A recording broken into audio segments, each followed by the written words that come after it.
Om Tare Tu Tare Tu Re Soha. Om Tare Tu Tare Tu Re Soha. Om Tare Tu Tare Tu Re Soha. Om Tare Tu Tare. All right. Well, last week we got into really looking at the disadvantages of not addressing our delusions. Oh, thanks. I'm way off track here. We're not taking refuge. Refuge is what we should do, right? Yeah. All right. Those who'd care to. The not having the bell, I think, tossed me. I'm off. I'm off. There's no bell. Nobody's rung my bell. All right. So let me pop this up here. Okay, those who would care to engage in a refuge prayer, bringing to mind the Buddha in the space in front of you. I take refuge until I'm enlightened in the Buddhas, the Dharma, and the Sangha through the positive potential I create by practicing generosity, ethics, patience, joyous effort, concentration, and wisdom. May I attain Buddhahood in order to benefit all sentient beings. I take refuge until I'm enlightened in the Buddhas, the Dharma, and the Sangha through the positive potential I create by practicing generosity, ethics, patience, joyous effort, concentration, and wisdom. May I attain Buddhahood in order to benefit all sentient beings. I take refuge until I'm enlightened in the Buddhas, the Dharma, and the Sangha through the positive potential I create by practicing generosity, ethics, patience, joyous effort, concentration, and wisdom. May I attain Buddhahood in order to benefit all sentient beings.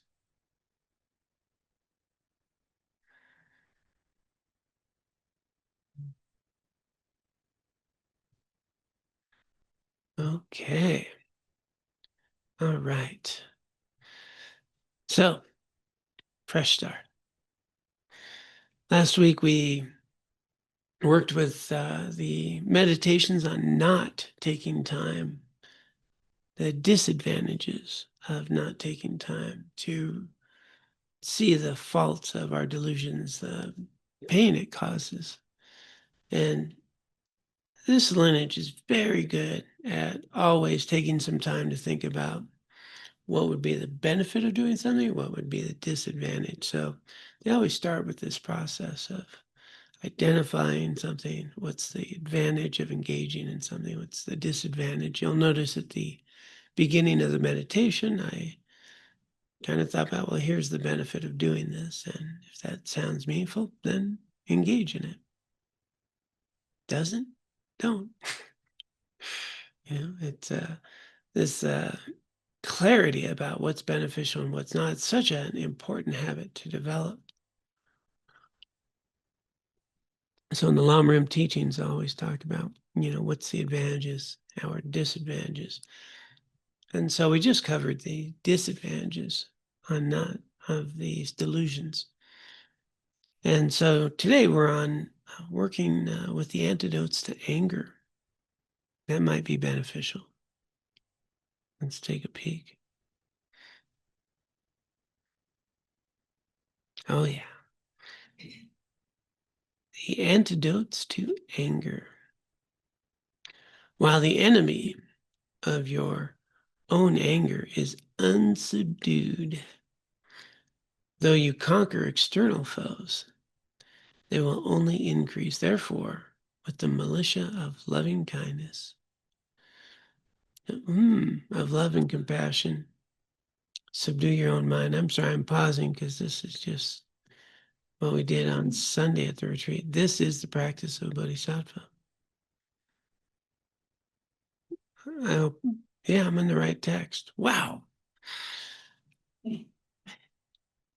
The heroic heart text that we did at the retreat, they used this quote. And so I was just am I in the right book? Yeah. So we're in the right place.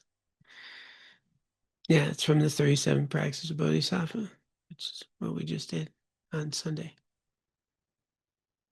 It'll be a different commentary here. But the main antidote, let me just read that again since I was thrown off.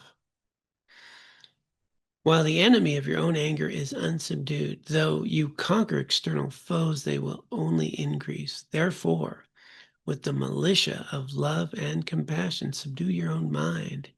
This is the practice of bodhisattvas. It's from the 37 practices of bodhisattvas. The main antidotes to anger and hatred are their opposites: patience, loving kindness, compassion, and forgiveness. So cultivating these positive qualities will lessen our anger. However, when anger arises suddenly and strongly, it may be difficult to immediately switch to a more positive state of mind. I like that. Like, it may be difficult. It's probably very difficult, usually.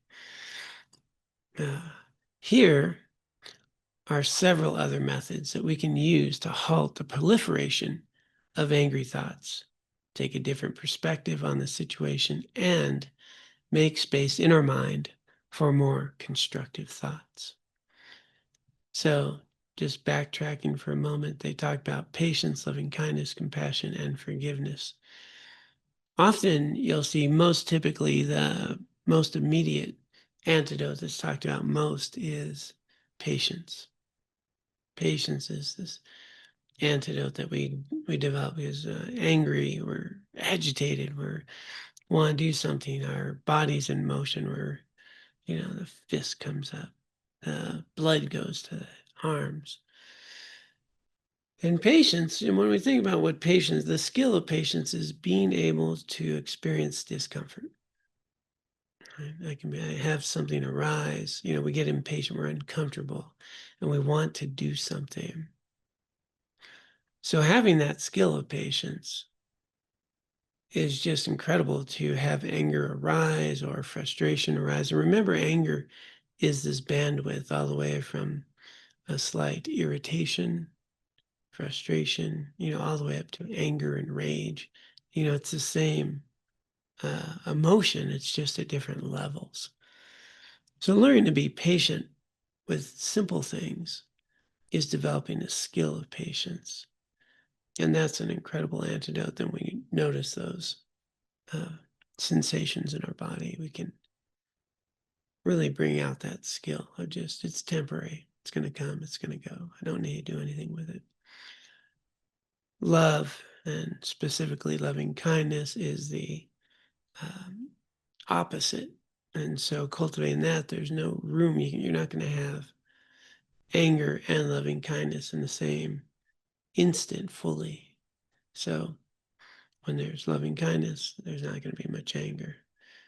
When there's anger, not going to be much loving kindness. And then compassion and forgiveness, these are really important qualities to develop, forgiveness being key. So we'll see if we talk a bit more about that, but didn't want to just skip over those. So they are really rounding out skills that we cultivate when we're not angry, that are available for us when we get angry. So some of the tips here: recognize the shortcomings of anger. So again, it's these are things that we work on generally when we're not angry, so that they're available when we do get or experience anger. It's important to understand that anger is harmful rather than helpful. Recalling your experience of anger as clearly as possible, check how it affected your body. Did you feel calm and relaxed or tense? Did it make your mind peaceful and happy, or disturbed and unhappy?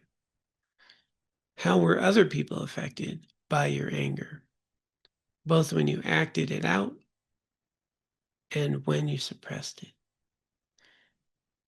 If you did act out your anger, what kind of karma did you create? And what effects will that karma bring later? According to Buddhist teaching, not only does anger lead to painful experiences, it can also damage or even destroy much of the good karma that we work so hard to create.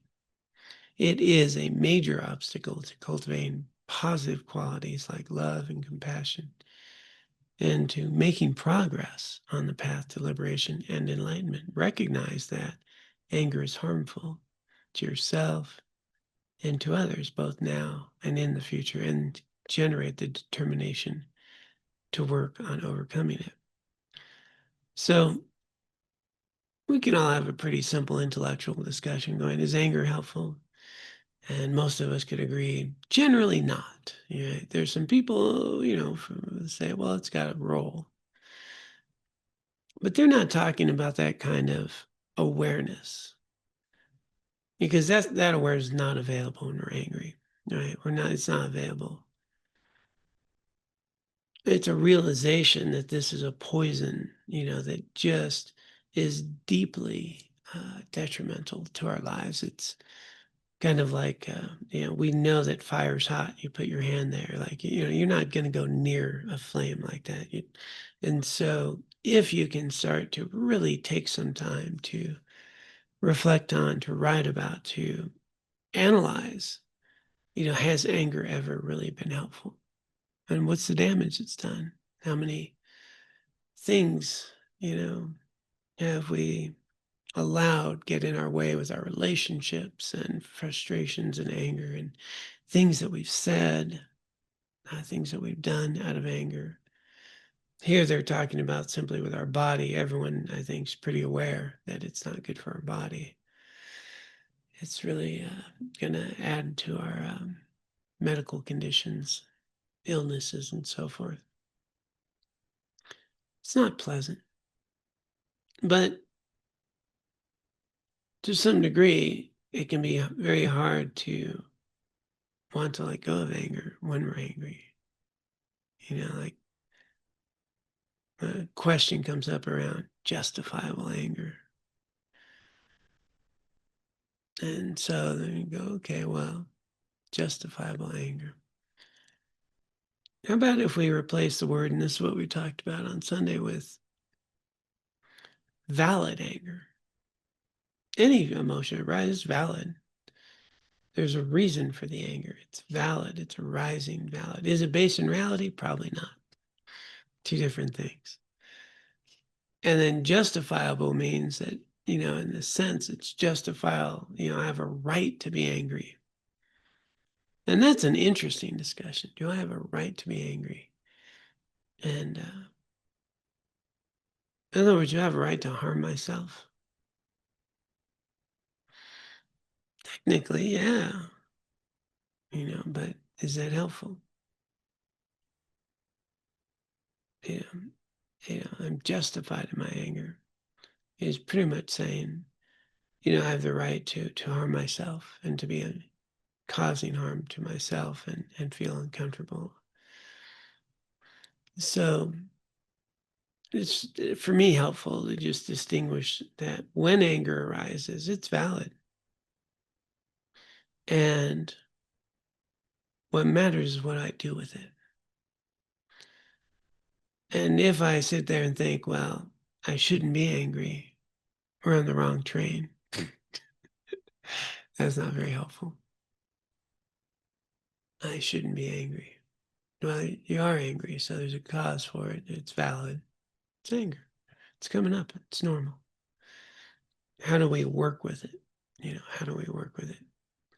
And so what they're proposing here is that very potent example of working with anger to eliminate anger before you get angry.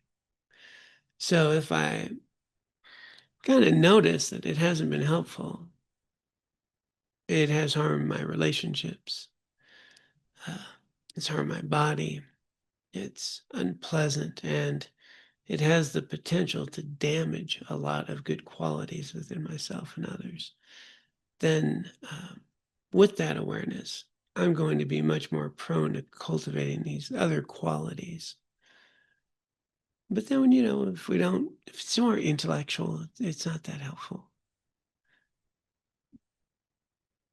So it's very helpful to look at how we have damaged friendships, how we've damaged relationships, how we've treated our loved ones, how we may have lost a job or, done certain things that have been really detrimental in our lives, and really see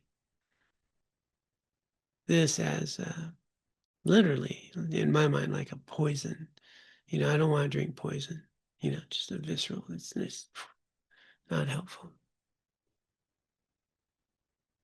And if we get real clear about that, then we're going to notice when it arises quicker, and we're going to not be so inspired to indulge it. But if we get caught, it's just human. I'm justified in my anger. They did me wrong. I'm pissed off. What's the big harm in that? Matter of fact, I might get my friends pissed off. We're going to talk about this.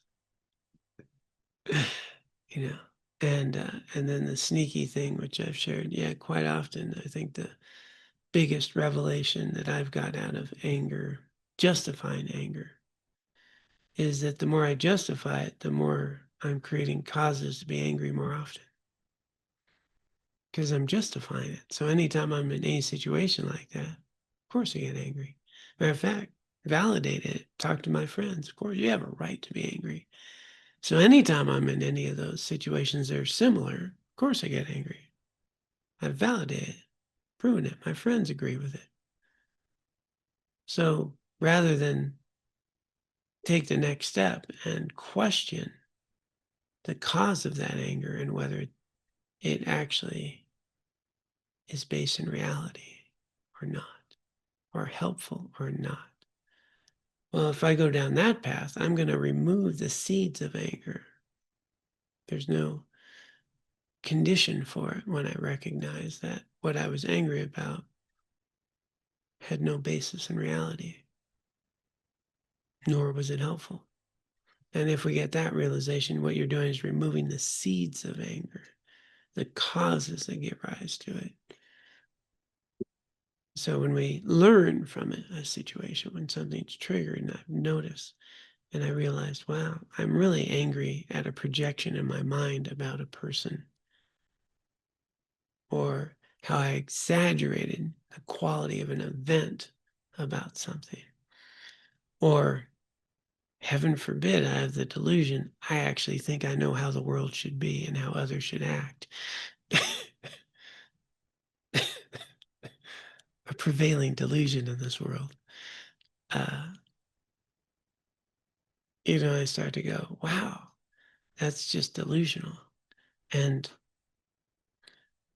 is there ever anger that arises from something based in reality or not? And Buddhism would say, no, just not. Now, that's something to explore. And so that's where it's really helpful to have the 3 marks of existence, just reality. And if we can remember reality and then test something against reality, right? So everything's impermanent. True or false? It's just a mark. Is there anything that's not permanent? I mean, it is permanent. And then you go through, and pretty much we can investigate. I'll give you the answer. There's nothing that's permanent. Don't have to be religious, scientific, whatever. There's nothing that's permanent. This building will not be permanent. Mount Sopris is changing moment to moment, different trees, different soils, different things. It's just changing, shapes change. Is it growing or shrinking when they did it? I forgot. It's rising. Rising, yeah. Eroding also, but Yeah, so, all these things. taller. It's getting taller, yeah. And I'm getting shorter. I'm not sure how that works. Like, I'm shrinking, my feet are getting bigger. So I think it just pushes down, right? That's how that works. Yeah, it's in gravity. So you sit there and you know, yeah, we're changing, relationships, like everything's changing all the time. So is my anger sometimes around trying to make things permanent that aren't permanent? Oh yeah. I mean, it's amazing how often it has. And you know, we don't want things to change. And we get frustrated when they do. And we think we can bubble wrap our life, our house, our relationships, you know, they shouldn't change. And so, but everything's changing. So, am I angry because something's changing when everything's changing? So, it's not going to be based in reality. I think things shouldn't change. And I get upset when they do. Second mark of existence is that all conditioned phenomena, you know, all are contaminated, which is a technical Buddhist way of saying that there's nothing in this world that we're experiencing that that is pure, that will provide you the sort of lasting happiness we want. It all contains the seeds of suffering within it. Uh, and so that's a little deeper to explore, but then we can sit there and think on a very simple level. Is there anything, any person, any event, any accomplishment in this world that will provide you that inner peace and lasting happiness? Is it a refuge that you can depend upon? And so then we have to investigate. I'm probably going to be angry because I'm very attached to my job, my relationship. That's things, fact that they shouldn't be doing the scaling on Highway 82 when I'm trying to drive down the road, you know, that place I need to go. Uh, so we're going to get angry a lot of times because we want our outer circumstances to be a certain way because it will provide us, you know, with our happiness the way we want to be. And then we seek, can anything out there actually do that? Truth is no, right? You can, it's amazing. You know, I was reflecting on that yesterday. I mean, look at what we get to live with. I mean, the houses we live in, the cars we have, the food we have, the clothing we have, the, you know, like the abundance, right? You know, and we can sit here and feel like we don't have enough. If only I had that other thing. By the way, I just got an actual big heavy duty floor jack. I'm pretty excited about that. I scored it today. Yeah, I met the guy at Catherine's store. Parking lot deal. Uh, I'm pretty happy temporarily. Probably until I have to use it and fix a car. Uh, but you know, we have such abundance, and we can take it all for granted. It can mean nothing to us when we're miserable, unhappy, dissatisfied, or thinking, you know, about the next upgrade to whatever. And totally miss, you know, like we worked so hard for this one thing, and now I don't even think about that one thing anymore. As a matter of fact, I want something else now. And then the persistent delusion, well, if I get that other thing, you know, yeah. Well, the floor jack might last a while. I used to be an auto mechanic. You know, you kind of have these tools, and then you don't have these tools, and you're just like, man. And my old one had a little one, and it bent, and cars started to fall over on it. That's not fun. So anyway, should I go on and on about my floor jack and tell you all about the attributes? It's really the source of much happiness in my life. No, is that what I'm doing? Ah, because you know what? I might forget that I've lived for many years without a floor jack. and have been quite happy until I saw it on Facebook Marketplace. See how that works, right? Well, you can forget that you're totally content and happy, and then squirrel, right? And now, boy, I need this thing. And so we're going to find that a lot of our anger is around that, right? Relationships, people, the events, the stuff we have, the things we have, not having it. Somebody else has it. Envy comes, all this stuff comes around. And we can forget that we have such abundance, I mean, just the home we live in, that you have a couch that you're on, or that we have a computer, that we have a phone that can, you know, order pizza delivered, like, wow, and a button can do that. And we can be unhappy.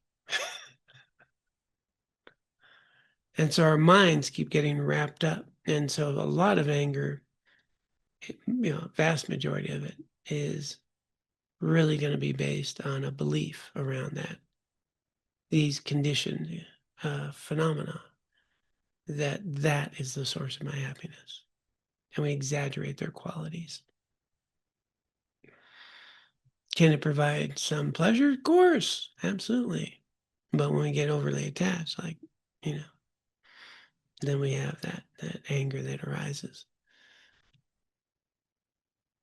And then the third one is our self, right? How we exist. And we exist in this human form, body, mind, body thing in a way that is always in a state of constant becoming, constant change. Thoughts, emotions coming, going, body, cells coming, going. And we do not exist as an independent self with some unchanging element that we very much identify with. Right? I tell you all about myself. I am like this. Except all the times I'm not like that. But, And so we do not exist as an independent, non-changing element of ourselves that goes day to day. Right?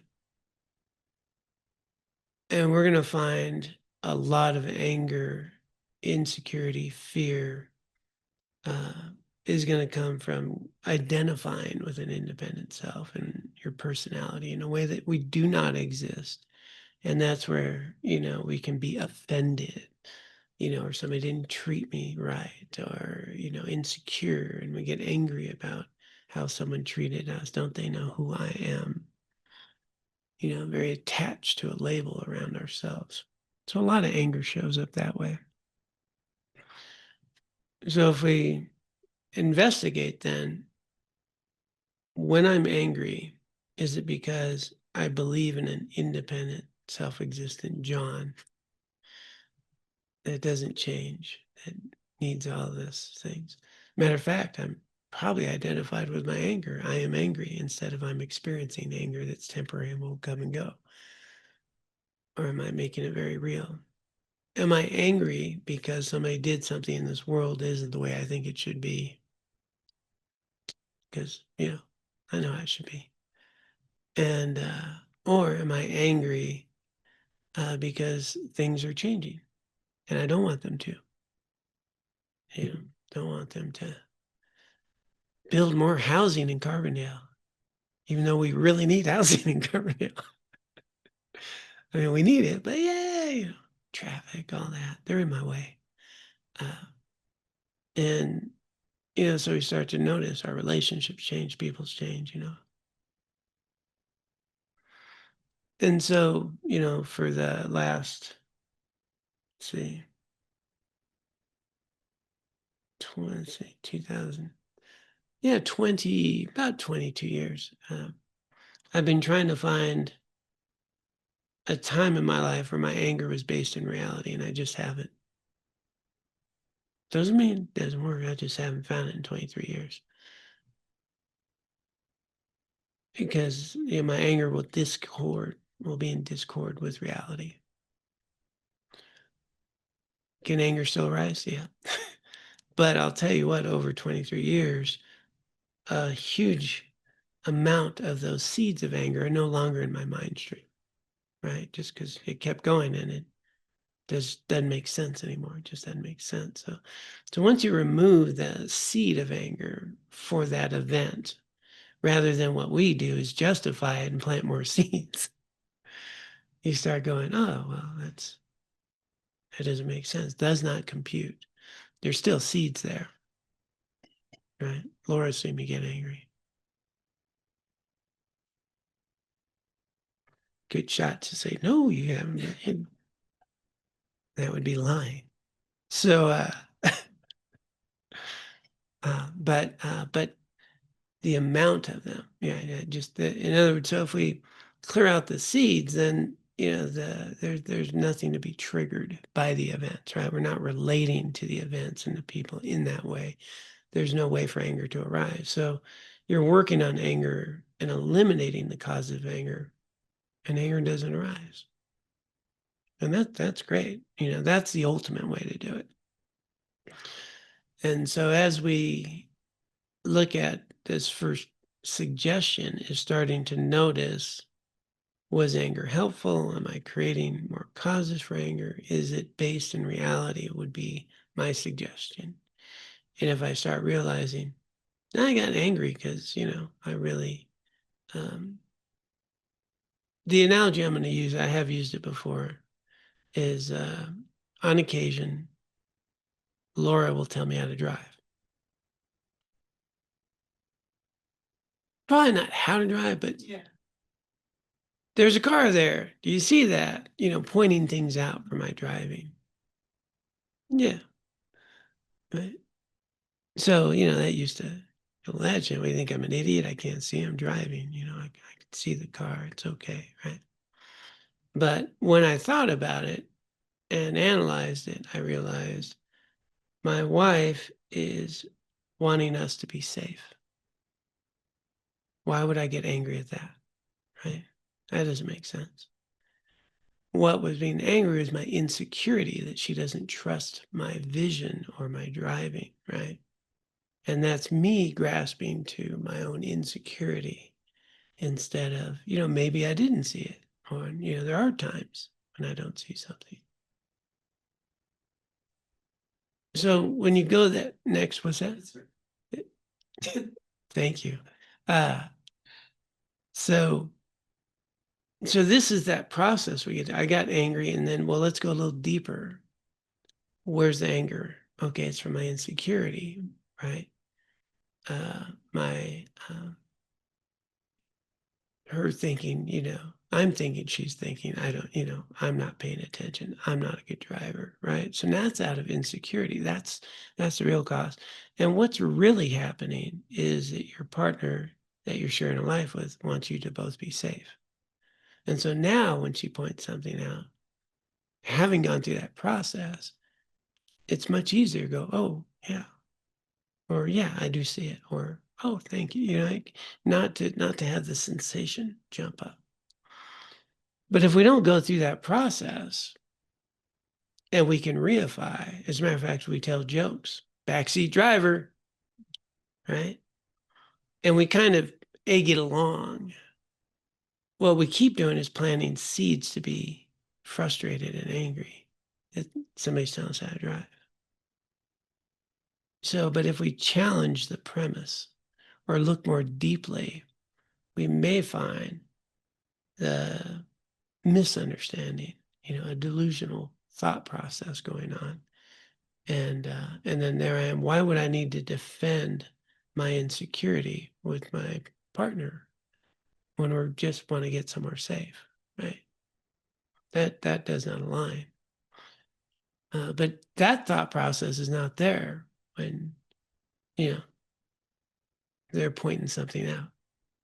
And now that also applies to other behaviors we might have, other things we do, right? Constructive criticism.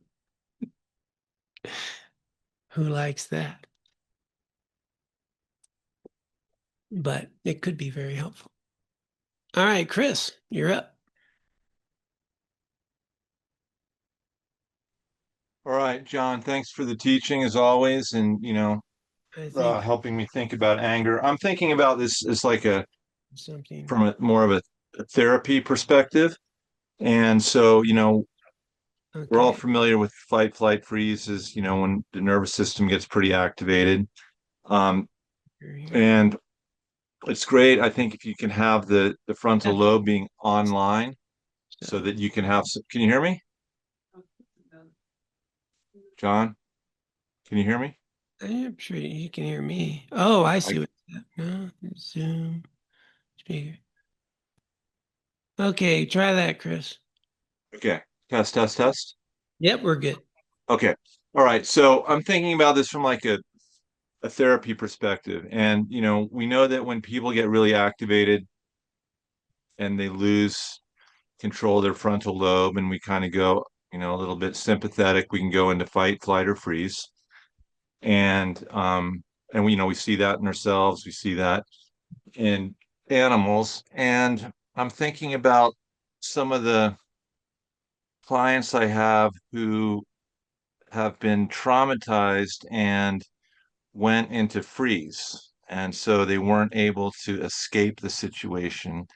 And they carry that freeze response throughout their whole life. Anytime they're activated or threatened, they go into that freeze response. So they're kind of, and sometimes, they're trapped in an old body memory.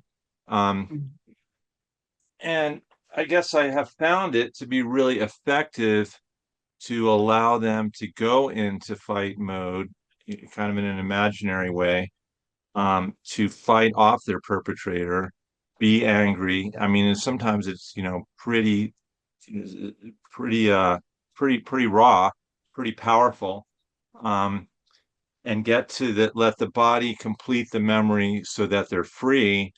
And then oftentimes the anger dissipates and it's like they get to the place of, I'm safe now. And so, using anger as a vehicle to escape something that they couldn't escape before and laying down a new memory network that says, I'm free. Now, I totally get the place that, the old Bataka work and beating on things and breaking stuff, that does create the seeds that in order to feel peace, I have to get anger.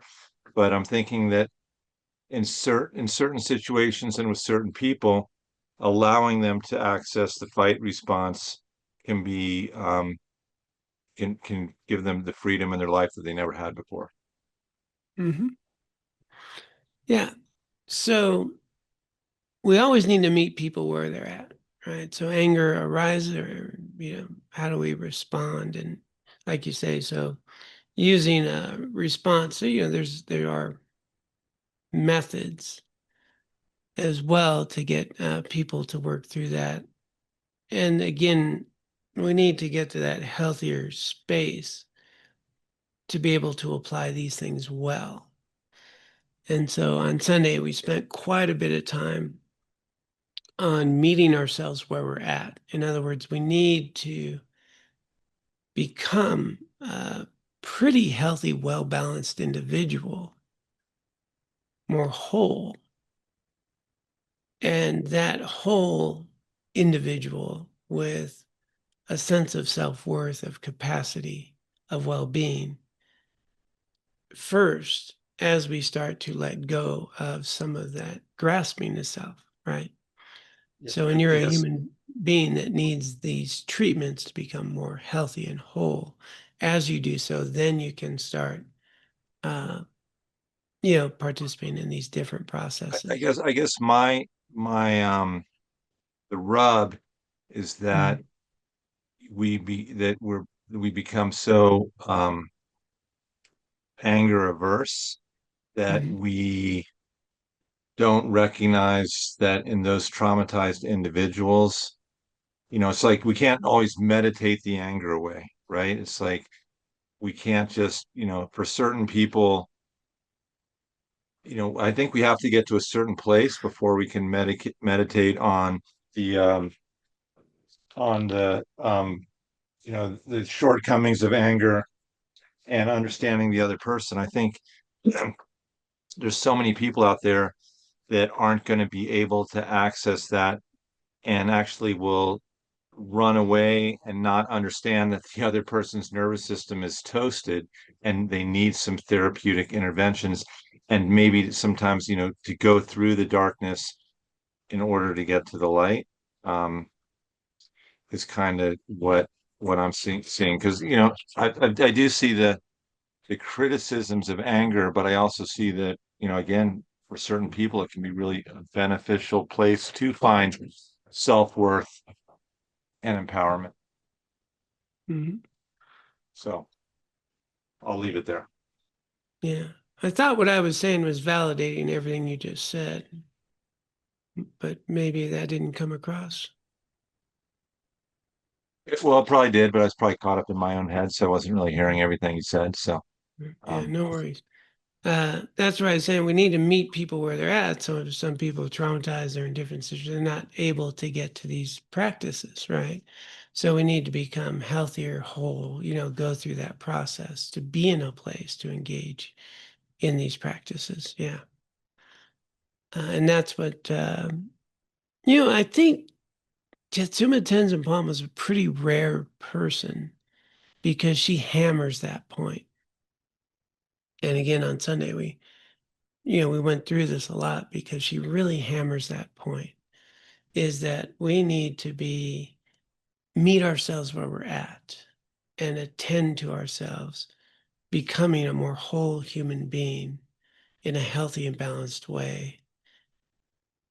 And as we do that, then we can start letting go of that grasping, right? And that an insecure, unbalanced uh, human being with a very poor sense of self can never let go of that self, right? But a healthy sense of self will actually walk down the path and let go of that self. So we really need to get to that point. And she's really one of the few that'll make that hammer that point, and you can't just skip a bunch of things. You need to be healthy and well.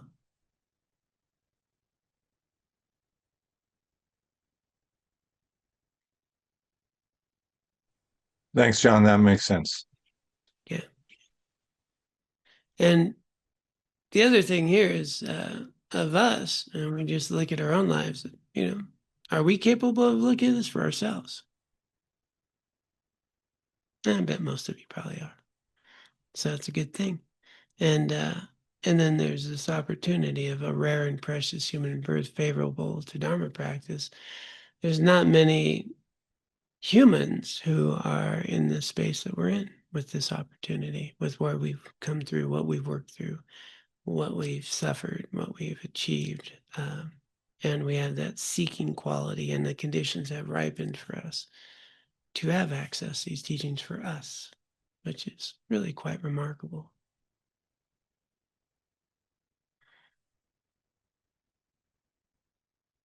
All right, so let's see if we can do one more. If she has a couple thoughts, couple suggestions. Understand the other person. You think we need that in our current times?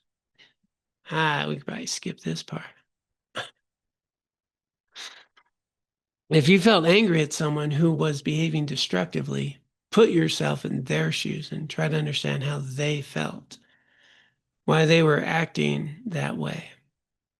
There may have been problems in their life causing their mind to be agitated and imbalanced, or they might simply have been under the control of karma and delusions. Like you, they want to be happy and not suffer, but as a samsaric being, they don't have complete control over their mind and behavior. Understand that their mind is probably not peaceful and happy, but is confused, unhappy, and uncontrolled. And if they are behaving in harmful ways, they are creating the causes to experience even more suffering in the future. Generate the compassionate wish to help the person rather than harm them. So there's so many levels to this.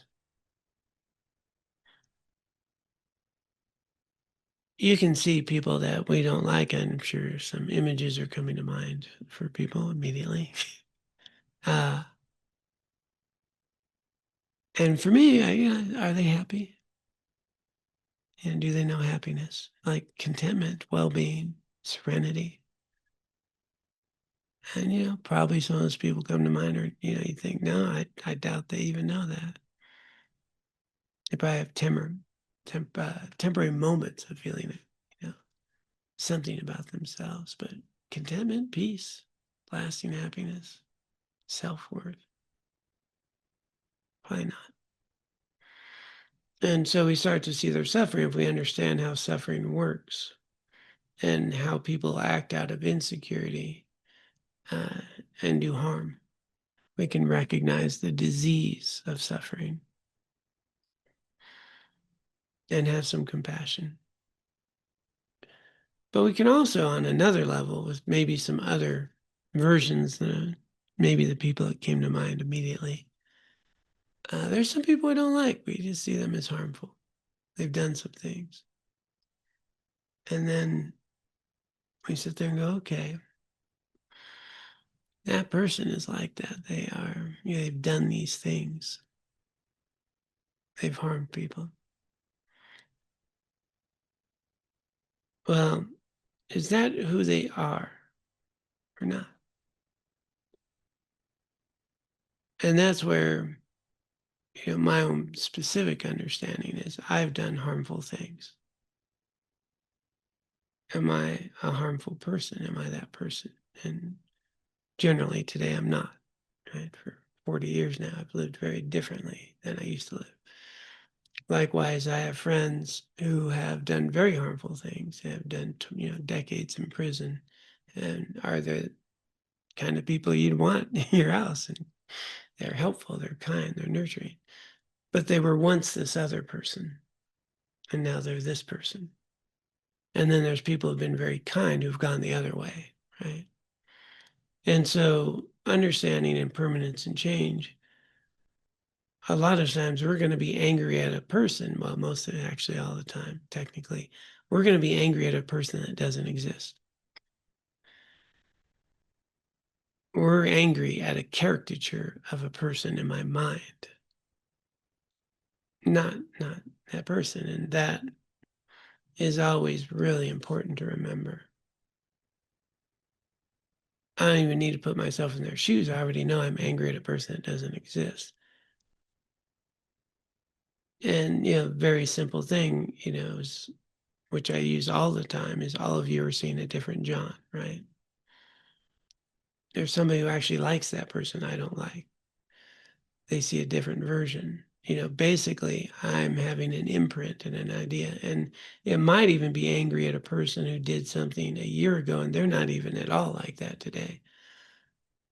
But I'm angry at this idea in my mind. So it's an idea in my mind that I'm angry at, not that actual existent being that I'm labeling. And then we go a little further. We're angry at people we've never even met,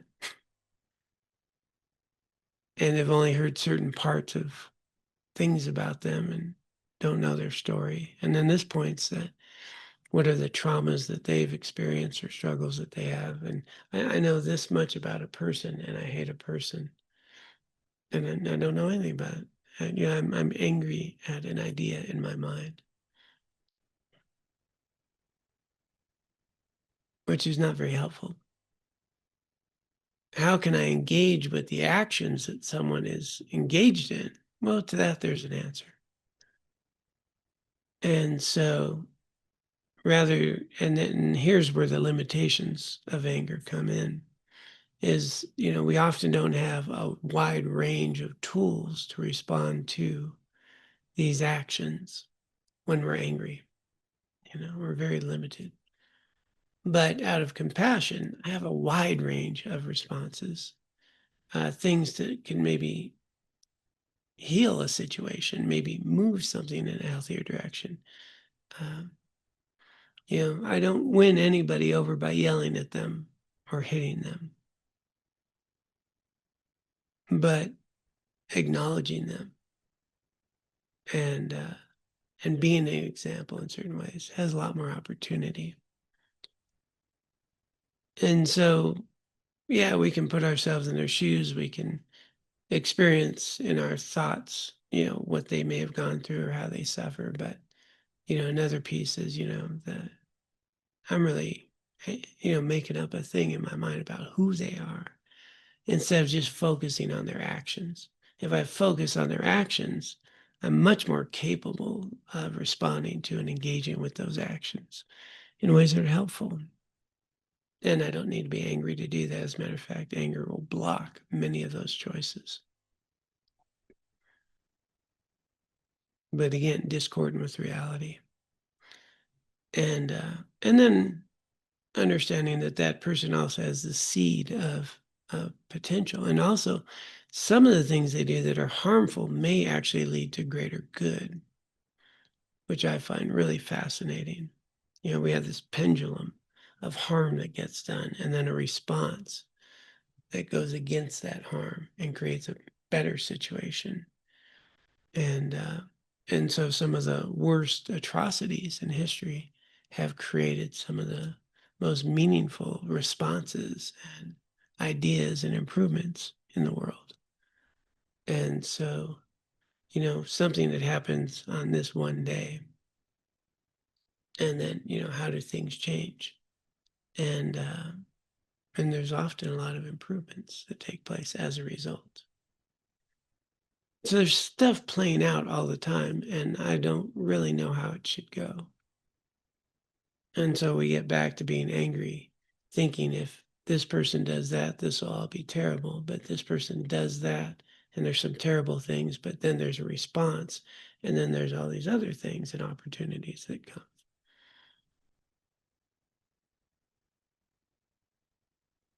But none of that's available when we're angry. Because I'm pretty sure I just don't think this should happen. I get angry when it does. And I don't see the ramifications over generations or things that can happen because I don't know. Somebody might develop or do something that could help in ways that are unknown currently. But we always can come back to a very simple premise, is that we're all in conditioned samsara existence. And so it's messy. There's the truth of suffering. Let's just start there. And everyone has this disease of conditioning. And so we might be in a little more stage of healing than some, which gives us a little more skill to navigate these struggles. But rather than creating more seeds and judgments and anger and reactivity, which limits our capacity to be of benefit in our communities and respond to people who do harmful things in ways that are constructive. We can easily just plant the seeds and talk about that person and get our friends to talk about that person and what they, and work up anger and instead of solution. So compassion, I would argue, can move things in ways that can respond to almost anything in a way that's just so much more constructive. Because compassion is about removing suffering. So there's actually, back to Chris's discussion, what we call wrathful compassion. In other words, using an energy of force to remove suffering. and and we have to do that sometimes. We have to stand up to somebody sometimes, but not because we hate them, but because we need to heal or we need to block somebody from harming someone. And but the motivation is really compassion. We want healing. We want no more suffering. So these are two things that we can start to work with. And the point here is that these things are not available when we're angry. Right?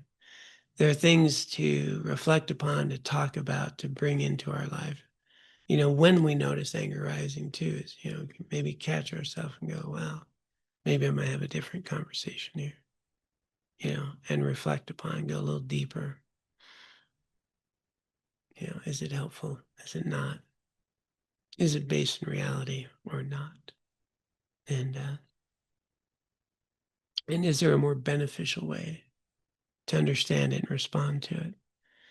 And if we do this when we're not angry, and we have that short meditation on transforming unskillful events, I think it's a really good practice where we can just go through that process in just 10 minutes, then that starts sinking in. And then we don't get angry, when somebody's yelling at me today, I pretty much know they're suffering. And it's just a no-brainer. Nobody's yelling at me because they're happy. It just hasn't happened. Yeah, they're suffering. So then, anger is not arising. But we can be working on removing the seeds instead of planting more, or nurturing and growing the ones we've already planted. And then we'd have so much more freedom around our engagements with others and the ups and downs of life and the things that go sideways. But we've also noticed that all the things that have gone sideways in our life has actually brought us to where we are today. Wouldn't be here without all that too. So temporarily it sucks. But then there's movement. Things come from that. So those are a couple things about working with anger. Hope it didn't piss anybody off. And the answer to that is, well, it couldn't have. The seeds are within us. So let's go ahead and dedicate the merit and wisdom that we have cultivated from our time here. There's so much that we accomplish in just a short time in terms of even bringing to mind the Dharma, to take time to extract the essence, to cultivate our hearts and our minds, to examine the causes of suffering and well-being, to ripen our hearts and minds in ways that are transformative, and it benefits countless others.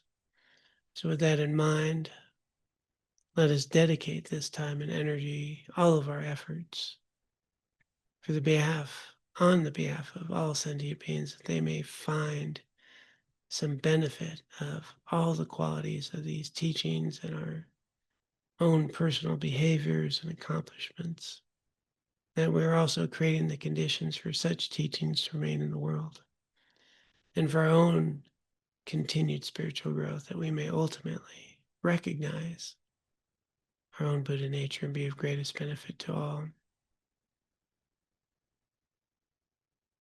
And with that context and understanding, I invite you to, if you'd care to join me in the dedication. I need to get to the dedication. Sorry, I didn't have that on the screen. There you go. By this merit, may I soon attain the enlightened state of Guru Buddha, that I may be able to liberate all sentient beings from their sufferings. May the precious Bodhi mind, not yet born, arise and grow. May that born have no decline, but increase forevermore. Om Tare Tu Tare Tu Re Soha. Om Tare Tu Tare Tu Re Soha.